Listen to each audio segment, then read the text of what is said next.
so, and I have property that I'm about to lose because of this, unless you do something to stop it, and see where the conversation goes. This is a big project. This is a big fight that lies ahead for probably years to come.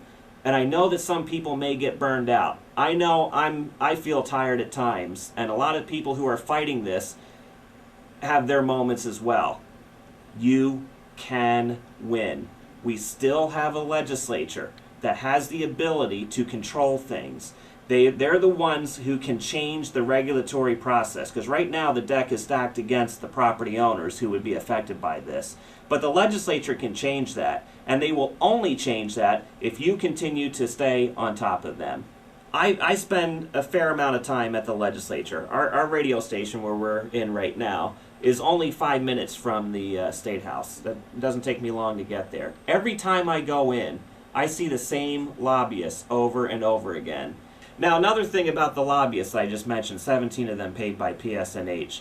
You know, they get paid a lot of money to be there all day long. Now, PSNH is the electric company. Yes, exactly. And if you look online on the Secretary of State's website, that is who the lobbyists are registered under, PSNH. Not Northern Pass. You won't find Northern Pass lobbyists listed on the Secretary of State's website. You'll find them for PSNH. The people are their own lobbyists. The people do not have lobbyists. I can't be their lobbyist. I'm an independent voice. I obviously do not speak for the station. I speak on my own voice.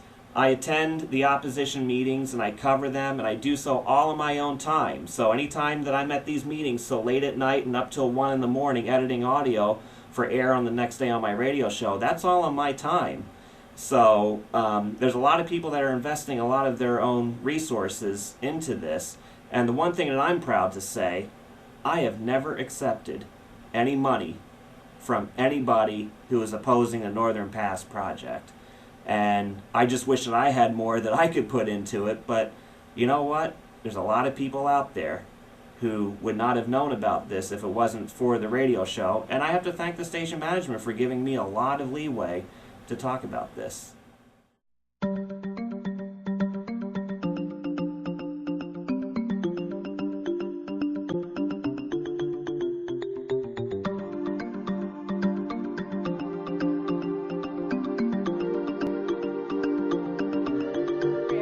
Their grandma, and just hearing what's going on up here disturbs me incredibly. My daughter and her husband have put their heart and their soul into building this whole house and clearing this land for their kids. If these power lines go in, they're going to have to move. They can't, with the goodness of their heart, they cannot leave their kids in here to get cancer or whatever. These kids go to school here. They're in 4-H. They have their friends here. They have dance here. They have softball here. They're going to have to move. They're going to have to upset these kids' lives.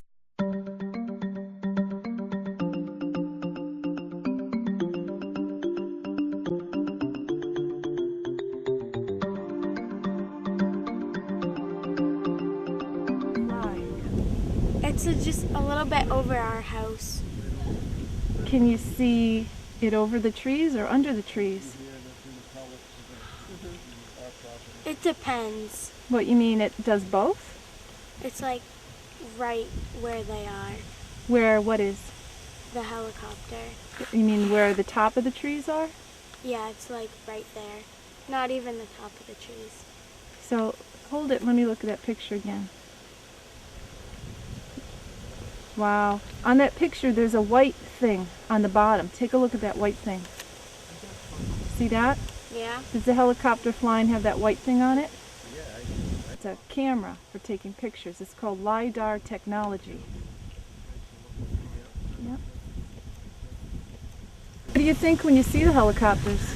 I think that they're looking where they're going to put the towers. Are you sure? Maybe they're just having a fun time looking around. Huh?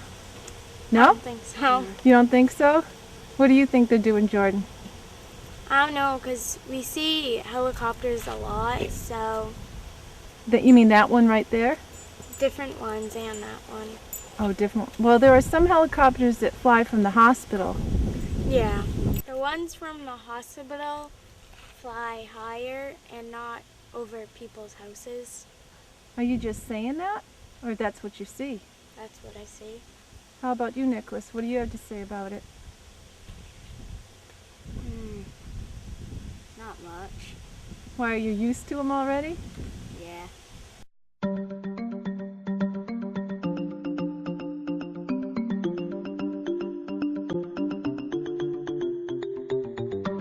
This is where I live and breathe right now, and I'm an electrician.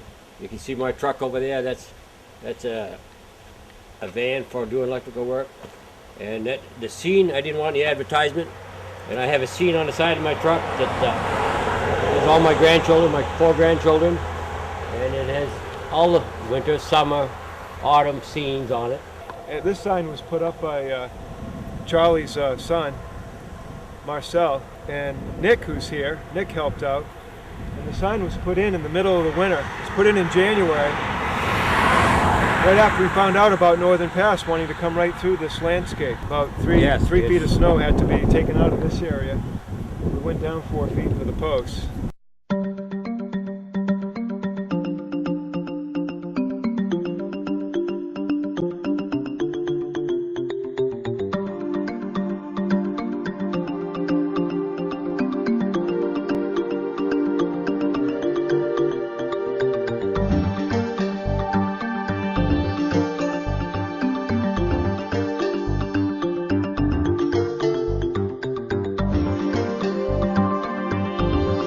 Mr. Goulet, you were in Concord on June 2nd before the full Senate took a vote on the eminent domain bill.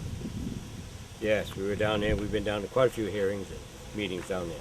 And But what that- happened on that day? That particular morning, the governor was out being photographed with some, I'm not sure what they were, but Looks like he had his bodyguard out there. Just him and one guy, a right, big guy. but they were taking pictures for something that was going on down there at the time. I'm not sure what.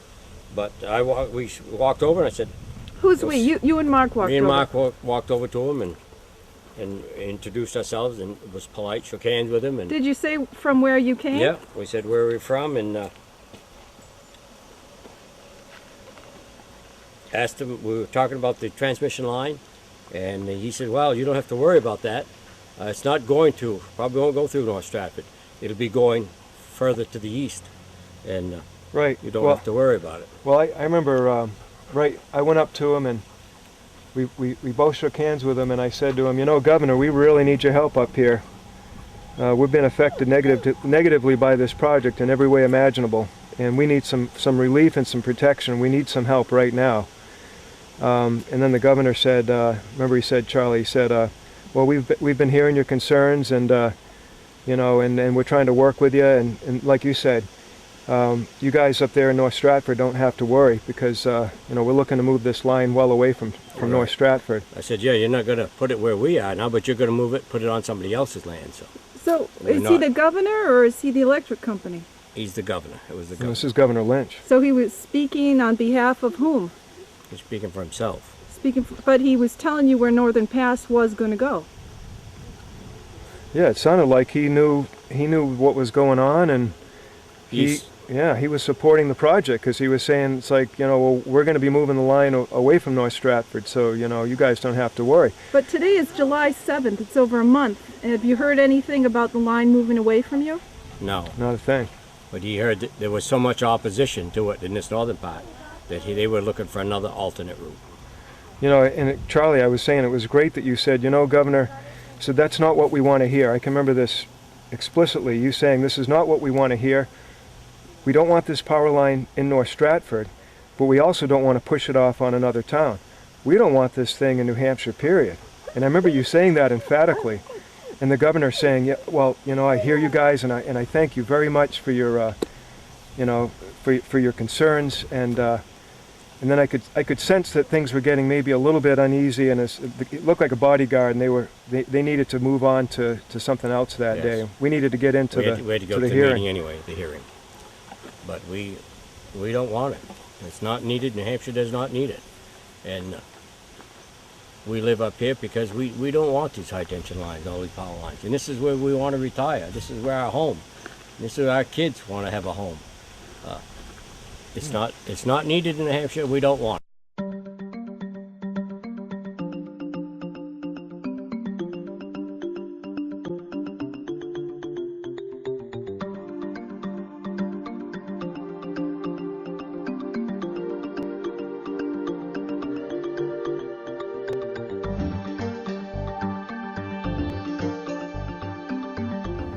I want them to stay in Hydro Quebec where they belong. Public service the same way. I want to tell Hydro Quebec to go back to Quebec where they belong. And public service the same way. We do not need the power in New Hampshire.